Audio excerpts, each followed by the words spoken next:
Regresamos con más de Conéctate a través de las pantallas de TVU. Ya lo habíamos mencionado, vamos a estar conversando en torno al matiz emocional de lo que ocurrió aquella jornada del 1 de septiembre del 2023 tras este trágico accidente que dejó a 7 personas fallecidas y a 12 heridos entre esta colisión del biotren con un taxibús de la línea San Pedro en el cruce Boca Sur, en pleno cruce ferroviario. Justamente estamos junto a Claudia Alejandra Muñoz, quien es psicóloga especialista en gestión de personas, y a quien le agradecemos. ¿Qué tal? ¿Cómo está? Muy buenas tardes. Muchas gracias por la invitación. Bien. También le acompaña Matías Aravena, director de Educación Provincial de Concepción. ¿Qué tal? ¿Cómo está? Muy buenas tardes. Hola, todo bien, buenas tardes. Bueno, queremos conversar acerca de este tema en particular, pero desde otra mirada. Nosotros estamos preparando un material audiovisual, un reportaje. El día lunes también vamos a estar con programación especial, producto de lo que fue este accidente, pero el tiempo pasa y la cicatriz queda, sobre todo en las familias. Yo estuve conversando con parte de las familias y me mencionaban que en los eventos familiares, en las situaciones de reuniones, cuando parte del dolor vuelve a aparecer, y ahí la contención familiar juega un rol fundamental. Conversar un poco acerca de esto, cómo también se vive posterior ya a la situación tan crítica e inesperada que se vivió en aquella jornada. Bueno, la verdad es que cuando las personas pasan por situaciones límites, independiente de cuáles sean, porque la verdad es que el cómo lo vivencia cada ser humano es los recursos propios que tiene. El afrontamiento parte desde ahí, desde los mecanismos de defensa que puedan tener, desde cómo le afecta el trauma en este caso y cómo puede canalizar las emociones. Entonces, inicialmente tiene periodos desde cuando suceden estas experiencias y cuando van decantando ya, por ejemplo, que lleva un año y que puede existir repercusiones sin duda a nivel psicológico, emocional y físico. ¿Y cómo ahí actúa esto que estábamos conversando, ya un poquito el apoyo de la familia o generar redes de apoyo? Por ejemplo, la unidad de víctimas también está actuando con trabajo psicológico con algunas de las familias. A un año todavía continúa el tratamiento. ¿Cómo estas redes de apoyo que se generan, desde este espacio, pero también desde la contención familiar, pueden aportar de forma directa a que el duelo o la etapa de duelo pueda ser sopesada de mejor manera? Sin duda, como te digo, esto es un proceso inicialmente individual donde la persona tiene que recurrir a sus propios mecanismos de defensa para poder afrontar este estrés que le genera el trauma, y luego de eso va decantando, aceptando el proceso, donde van ahí integrándose las familias y los recursos sociales, porque no solamente es la familia, sino su entorno, la comunidad, los amigos. Entonces, desde ahí la familia va conteniendo un poco esa emoción que puede ser incluso desbordada bajo algunas situaciones, pero que son muy importantes recurrir para poder avanzar en esa contención. Director, en esta situación en específico, no solo fueron las familias las que se vieron afectadas, sino que también comunidades educacionales enteras. Yo estuve la pasada semana donde se hizo una conmemoración en el Colegio Particular Los Andes, ahí en Boca Sur, donde hacían clases Claudia Llévenes y también Esteban Briceño. Fueron 2 profesores que se vincularon de forma íntima con los alumnos, que lograron generar ese vínculo maestro, alumno, estudiante, que traspasó un poco la barrera profesional, por decirlo de alguna forma, que tenían un vínculo humano, en donde las enseñanzas que ellos dejaron hasta el día de hoy están vigentes. Los alumnos tuvieron un momento muy emotivo, las alumnas también tuvieron un momento muy emotivo. Hubo justamente un espacio en donde se notó para la comunidad externa, en este caso yo que estuve presente, que todavía está el dolor presente en la comunidad. Desde el Ministerio de Educación específicamente, acá en la región del Biobío, se hizo un trabajo con estos establecimientos educacionales, se le hizo un acompañamiento. ¿Cuáles también son algunas de estas medidas que se tomaron? Parte de lo que se realizó, comentar un poquito también para que sepa la comunidad. Sí, yo pienso que lo primero, y recalcar algo que tú mencionabas, que es muy importante, que cuando comunidades educativas se ven afectadas por el fallecimiento, sobre todo cuando son en situaciones que son accidentales, de integrantes de las comunidades escolares, particularmente de profesoras y profesores como este caso, evidentemente no solamente se genera un impacto momentáneo, sino que tiene, por cierto, un largo impacto en las comunidades, en la de los estudiantes, en las colegas y colegas, en la de los colegas profesores, en la de los asistentes de la educación, los equipos directivos, porque las escuelas funcionan como comunidad. Y por lo tanto, cuando hay situaciones de este carácter hay un impacto muy grande, sobre todo porque tú bien mencionabas que las profesoras y profesores tenemos con las y los estudiantes un grado de relevancia significativa en torno a los procesos de enseñanza y aprendizaje que desarrollamos cotidianamente. Para nosotras y nosotros como Ministerio de Educación durante esos días, por cierto que fue una situación bastante lamentable y triste, yo particularmente fui compañero de posgrado de Esteban, por lo tanto la verdad es que soy muy consciente del gran trabajo que él desarrollaba en el Liceo Particular Los Andes, y lo que nos correspondió como institución fue precisamente acompañar a las comunidades educativas, tanto de la Escuela Básica Nahuelbuta como del Liceo Particular Los Andes, a través de programas de intervención psicosocial que nosotros tenemos con profesionales del Ministerio, con colaboración de la JUNAEP y también con auxilio y colaboración del Servicio de Salud de Concepción, que en ese minuto también nos colaboró en algunas materias. Por lo tanto, tratamos de abordar integralmente el problema, trabajando con estudiantes, con profesoras y profesores, con la y los asistentes de la educación, porque entendíamos que, como tú bien señalaste, este es un problema que no solamente tiene relación con un corto impacto, sino que también en el mediano y largo plazo genera algunas consecuencias que son lamentables en virtud de un accidente que pudo haberse evitado y que tuvo víctimas fatales. ¿Y cómo ha sido también este proceso de acompañamiento en general? ¿Cómo ha estado también la reacción por parte de la comunidad en general frente justamente a estas intervenciones? Nosotras y nosotros, al ser estos establecimientos particulares subvencionados, no tenemos planes de intervención permanente en el establecimiento, ni con profesionales de los municipios, por cuestiones obvias. Por lo tanto, lo que hicimos en esos minutos fue colaborar con profesionales del Ministerio de Educación, particularmente con quienes se dedican a temáticas relacionadas con el aprendizaje socioemocional y con la convivencia educativa, porque entendíamos que eran los profesionales y los profesionales más pertinentes para abordar esta temática. Y en virtud de lo mismo, durante esos días la verdad que hubo un muy buen recibimiento de las profesoras y profesores y de la comunidad educativa en general, porque entendían que el trabajo que estábamos haciendo nosotras y nosotros era de acompañamiento, y nosotras intentamos de ser lo más respetuosas y respetuosos posible, porque precisamente era una situación, y es todavía una situación muy dolorosa para la comunidad. En este caso es particular, hay algo que afecta transversalmente y que es lo que sucede post el accidente, tanto para las familias como esta comunidad. O sea, hablamos de varias personas, de muchas personas, de niños, de niñas, de adolescentes que se vieron afectadas y que tienen relación con el estrés postraumático. Primero, Claudia, por favor, explicar un poquito de qué se trata y cómo puede afectar en diferentes matices a cada una de las personas que le impacta una noticia como esta. Bueno, el estrés postraumático tiene relación con un suceso, una experiencia de la vida que nos genera un desequilibrio emocional a raíz del impacto emocional que nos desborda, cualquiera sea, porque no necesariamente tiene que ser un gran accidente como en este caso fue, porque las vivencias son distintas. En este caso particular, sin duda, fue un gran accidente. ¿Y cómo le va afectando a las personas? Tiene etapas. Inicialmente puede ser, por ejemplo, el sueño-vigilia,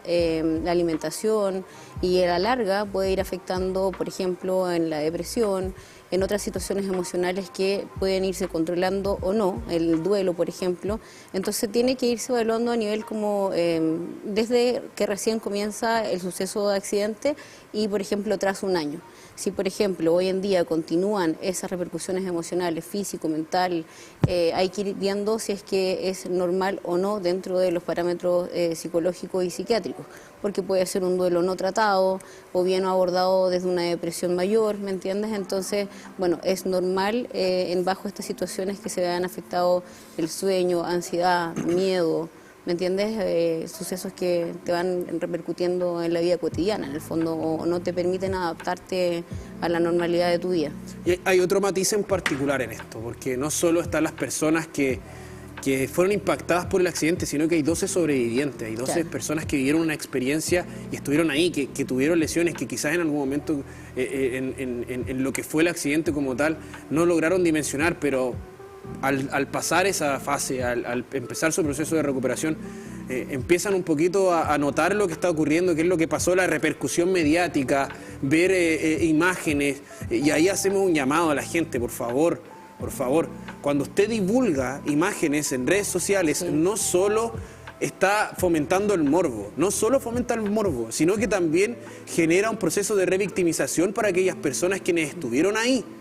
Y eso también es un tema importante para las familias que perdieron personas en ese accidente. Si usted comparte eso, en algún grupo puede estar alguna persona como, por ejemplo, aquí el director que era compañero de posgrado, otras personas que a lo mejor conocieron a alguna de estas personas fallecidas y que les puede impactar y les puede generar algún tipo de situación psicológica también. Entonces hay que tener conciencia de lo que nosotros compartimos en redes sociales, aprovechamos este espacio también para mencionarlo. Consultarles justamente acerca de esto, de lo que significa este impacto de ver estas imágenes en redes sociales para las familias, para las mismas personas, estas 12 personas que sobrevivieron tras este accidente.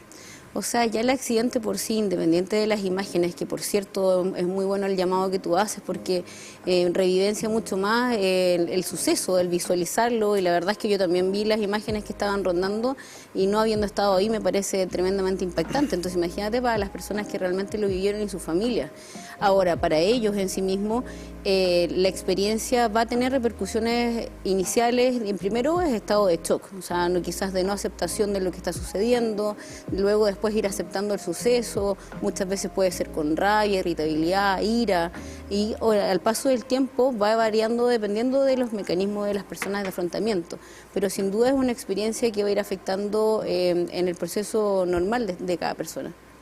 Y ahí en este sentido hubo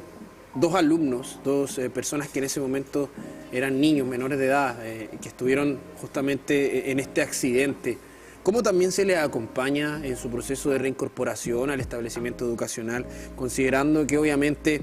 tienen que eventualmente volver a ser parte de su colegio, volver a reencontrarse con sus compañeros, con sus compañeras y enfrentarse a esta situación que puede ser quizás para ellos compleja? Sí, lo primero que es importante mencionar es que a nosotras y nosotros cuando nos hemos enfrentado como Ministerio de Educación a este tipo de situaciones tratamos por lo pronto contener a quienes tienen que contener a las niñas y niños, que son las profesoras y profesores, y los asistentes de la educación, porque son quienes se relacionan directamente con ellas y ellos y por lo tanto tienen que también estar en una situación de contención para no verse enfrentados también a consecuencias de estas magnitudes que son bastante tristes y que por lo tanto afectan la cotidianidad del espacio escolar. Por lo tanto, para nosotros y nosotros lo más importante en su minuto fue contener a las profesoras y profesores, como mencioné recién, a los asistentes de la educación, y lo segundo, que a nosotros y nosotros siempre nos ha parecido muy importante, es que retornar a la normalidad del funcionamiento de las escuelas y liceos cuando ocurren situaciones catastróficas, no solamente en relación, por ejemplo, a este tema del accidente, sino que también lo vimos con los incendios del año antepasado y un montón de otras situaciones. Es muy relevante volver a la normalidad, que los estudiantes recuperen una rutina en el espacio escolar, que puedan reencontrarse con sus compañeras y compañeros, que puedan reencontrarse con sus profesoras, profesores y asistentes de la educación. Es muy relevante porque esa rutina de cuidado y de protección de las niñas, niños y jóvenes en el espacio escolar es fundamental precisamente para resguardar, entre otras cosas, la contención socioemocional que se requiere para episodios como este. Por lo tanto, nosotras y nosotros trabajamos directamente conteniendo a quienes después debían contener a las niñas y niños, que eran, como ya mencioné, las profesoras, profesores y asistentes de la educación. Hay un tema aquí que ocurre ahora, específicamente mañana, y bueno, en esta semana, como lo hemos mencionado, nosotros estamos preparando un reportaje acerca de este tema y eso nos llevó a conversar con las familias. Ha sido complejo este periodo, según los mencionaron, porque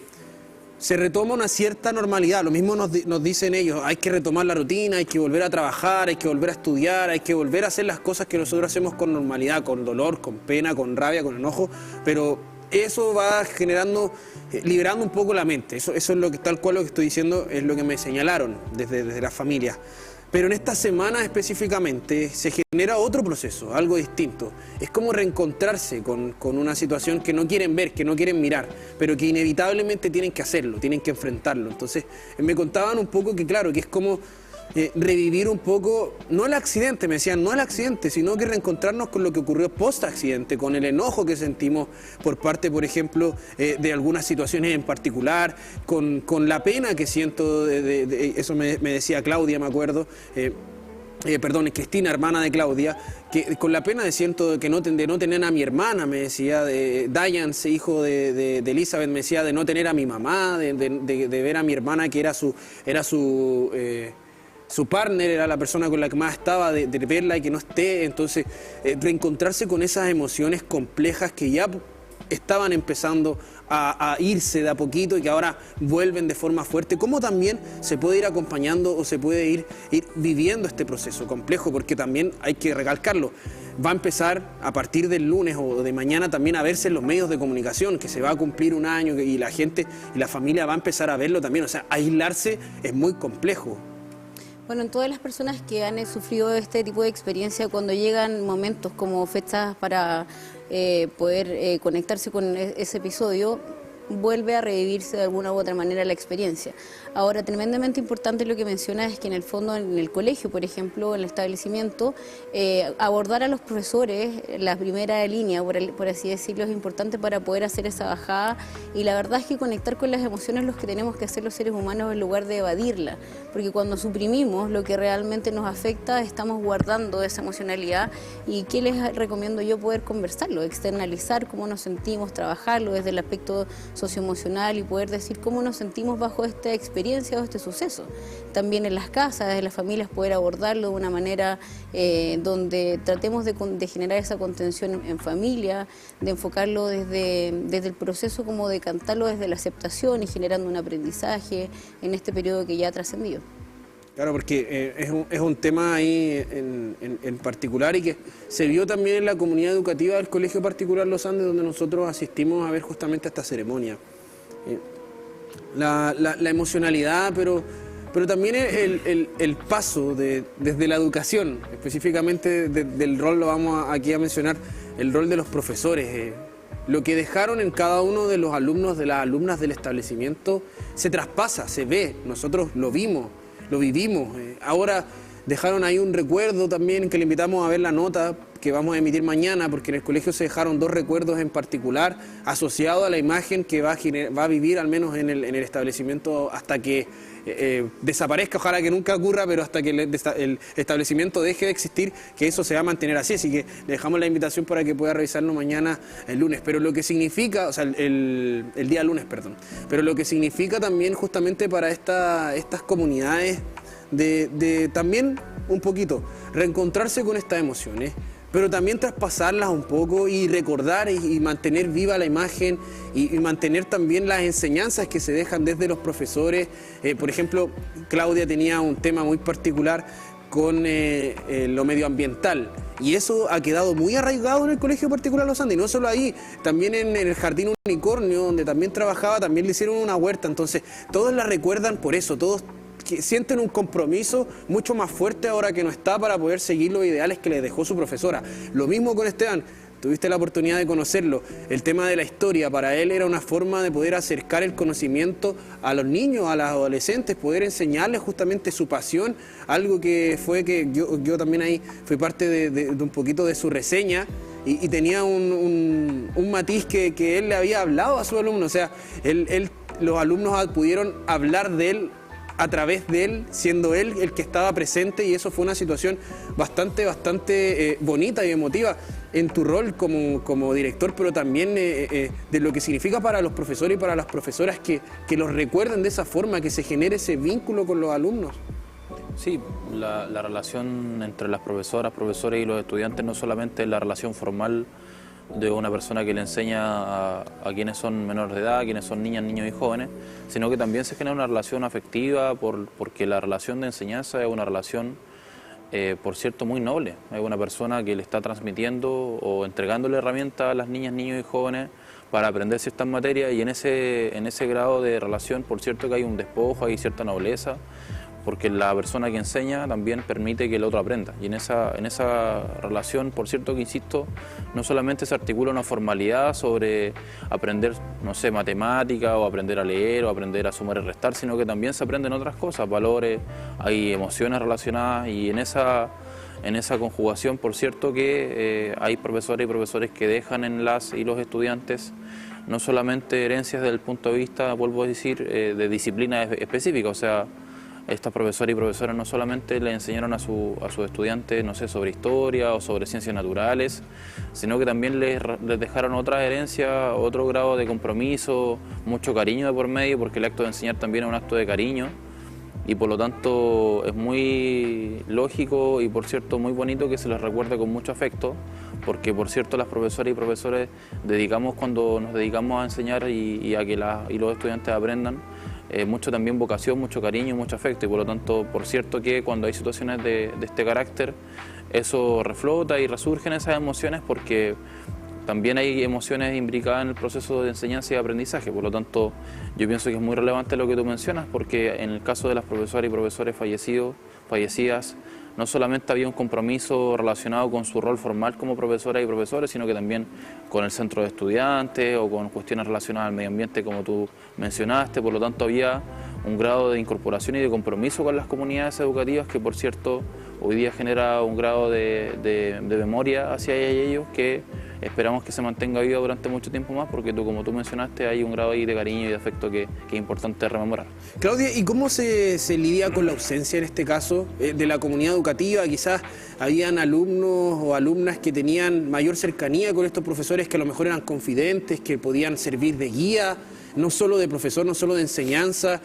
para, por ejemplo, Cristina, su hermana, ella tenía una visión un poquito más incluso maternal, porque ellos perdieron justamente a su mamá y fue Claudia quien tuvo que asumir ese rol. ¿Cómo se lidia también con esa ausencia en el momento de necesidad? En este, por ejemplo, momento de pena, quizás la persona que podía ayudarle a sopesar eso era alguien que ya no está.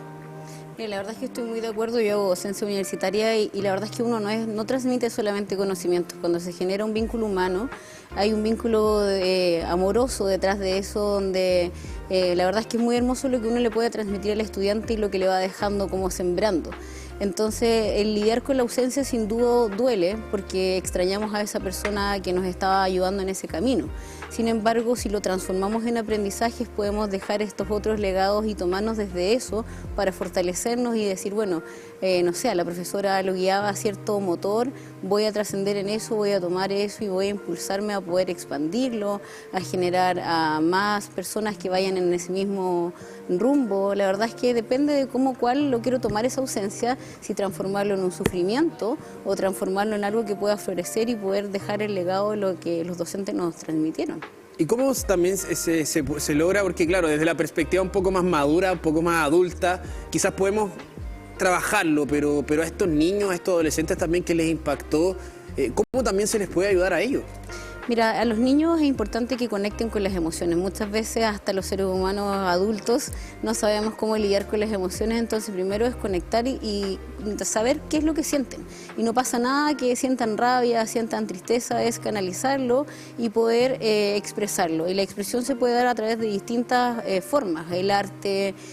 no sé, poder escribir o bien la música. Entonces los docentes, en este caso las familias, monitorear a esos chicos en esa edad de desarrollo, de ir canalizando esas emociones a través de esas expresiones. Y ahí también me imagino que hay que estar atentos y atentas también, pues ahí hay que tener un poquito más de ojo, como se dice en el lenguaje coloquial, frente a ciertas conductas en particular que pueden o no, porque también nosotros somos buenos para autoengañarnos. A veces nos decimos, ya hay que estar bien, quiero estar bien, pero estar bien a veces no significa mostrarse feliz. A lo mejor estar bien significa llorar, significa liberarse. Entonces también cuando se genera este proceso de necesitar, por ejemplo, estar entero o entera para mostrarse bien ante el resto, para que no afectara a la pareja, no afectara al hermano, no afectara al hijo, no afectara al núcleo familiar. ¿Cómo también se lidia con eso? Mira, yo agradezco que hoy en día cada vez estemos trabajando en los establecimientos educacionales, en las empresas, en todas partes, en el ámbito de gestión emocional. Porque la verdad es que evadir o suprimir emociones que creíamos como negativas también son parte del proceso, saber que sentimos tristeza. Entonces lo importante es canalizarlo y poder vivenciar esas emociones. Y desde el plano educacional, bueno, justamente lo mencionó Claudia aquí, ¿cómo se está trabajando también aquello, extrapolándolo un poquito obviamente desde lo que significan estas situaciones justamente extremas, pero también dentro de los establecimientos educacionales, considerando los avances que hemos tenido también hoy en día en la apertura de estos conocimientos y que ya están siendo transversales? De hecho, nuestro país está liderando a nivel internacional los temas de salud mental. Sí, si lo miramos en perspectiva un poco más amplia, por cierto que los temas relacionados con el aprendizaje socioemocional y la convivencia educativa son una de las materias fundamentales hoy día en el desarrollo y el funcionamiento de las escuelas y liceos, y por lo tanto son, en consecuencia, una gran materia de responsabilidad del Ministerio de Educación. Por lo mismo, nosotros hemos implementado y generado algunas políticas públicas en la materia. Particularmente se me viene hoy día a la mente el programa Convivir se Aprende, por ejemplo, que tiene algunas comunas focalizadas y que tiene como objetivo generar competencias técnicas y redes de trabajo en materias de convivencia educativa, porque entendemos que, por ejemplo, uno de los problemas que se vio más agravado a través de a propósito de la pandemia y del retorno a los espacios escolares fue precisamente el de la convivencia entre estudiantes, entre las profesoras y profesores, el retornar al espacio presencial, porque si, por ejemplo, que no nos olvidemos que una de las primeras cifras que arrojó la pandemia era el aumento de la violencia intrafamiliar y la violencia a menores y a los niños y niñas. Por lo tanto, esa materia nosotros la abordamos desde el espacio educativo a través de planes de intervención en materia de convivencia escolar y de convivencia educativa, pero también hoy día, hasta el 9 de agosto, estuvimos desarrollando un proceso de consulta pública para la modificación de las bases curriculares que, entre otras cosas, tenía, por cierto, la incorporación de objetivos de aprendizaje transversal en materia de aprendizaje socioemocional, que para nosotros es fundamental que se desarrolle no solamente a través de intervenciones puntuales, sino que a través de toda la trayectoria educativa de las niñas, niños y jóvenes durante su paso por la escuela. Claudia, y aquí también hay un tema de comprensión y entendimiento, desde los adultos, desde las personas que están alrededor de estos niños, estas niñas que están atravesando estas situaciones. La adolescencia es una edad compleja, por ejemplo, donde se mezclan muchas emociones, donde estamos en un combate interno constante entre nosotros adentro, pero también lo externalizamos hacia afuera. Y de repente eso puede generar algún rechazo, algún problema, porque este niño esta niña está teniendo muchos problemas, vamos a aislarlo, vamos a dejarlo fuera del grupo, no es que no pueden trabajar aquí o no se puede hacer de esta forma, porque hay muchos factores considerándose. Por ejemplo, en este caso el estrés postraumático que genere algo en la casa, que a lo mejor la familia no tenga tanto tiempo para prestarle la atención necesaria que requiere ese niño, esa niña, ese adolescente, y en el colegio se está traspasando, se está viendo de otra forma, o se está expresando de una forma negativa, por decirlo de alguna forma, este combate interno entre las emociones, entre lo que ocurrió, entre el hecho grave y lo que está viviendo obviamente en su proceso de crecimiento. ¿Cómo también tomamos entendimiento? ¿Cómo también comprendemos lo que está ocurriendo para poder aportar e impactar en la vida de esta persona? Bueno, comprendamos que todas las etapas del ciclo vital del ser humano tienen su tónica, o sea, en los niños, en la adolescencia, en la adultez. En el caso particular de los adolescentes o preadolescentes, como tú dices, efectivamente hay un vaivén de emociones desbordantes físicas también. Entonces, bueno, es acá la importancia de la comunidad, de los docentes, de la familia, de identificar ciertos factores que pueden ir afectando. O sea, por ejemplo, el aislamiento, los cambios de humor, la depresión, que pudiese ser como la habilidad emocional, que estén llorando con mayor facilidad, la irritabilidad, el comportamiento en el aula, el comportamiento en la casa, confrontaciones con los padres. De pronto, cuando cada familia conoce a su hijo en el fondo o hija en cómo se va comportando. Entonces es importante ir monitoreando que eso vaya. Hay una etapa en la adolescencia, como tú dices, que está dentro de lo normativo, pero hay otras cosas que los padres se dan cuenta de que hay algo extraño, o también incluso en la adolescencia este tipo de comportamiento las personas lo pueden canalizar en el consumo de drogas o entre otras cosas para escapar de estas emociones que no saben cómo canalizar. Claro, y entonces es vital el contacto, me imagino, no solo de los profesores, de las profesoras con los alumnos, sino que también la vinculación con los apoderados. Sí, una de las funciones sociales de la escuela y del sistema escolar es precisamente la protección y la garantía de los derechos de la infancia, de las niñas, niños y jóvenes, y una de esas acciones para proteger esos derechos son precisamente la mejora de las interrelaciones personales entre todos quienes integran las comunidades educativas, las profesoras y profesores, las y los estudiantes, las y los asistentes de la educación, quienes desempeñan roles directivos, pero por cierto también las apoderadas y apoderados que cumplen un rol fundamental en el desarrollo de aprendizaje de sus hijas e hijos, y que por lo tanto para nosotros siempre es muy importante conversar con ellas y ellos, invitarles a que se formen parte activa de los procesos de enseñanza y aprendizaje, porque como tú mencionaste hace un rato, muchas veces las niñas, niños y jóvenes no tienen quienes las esperan en su casa para hacer tareas o para acompañarles en procesos donde tienen que abordar ciertas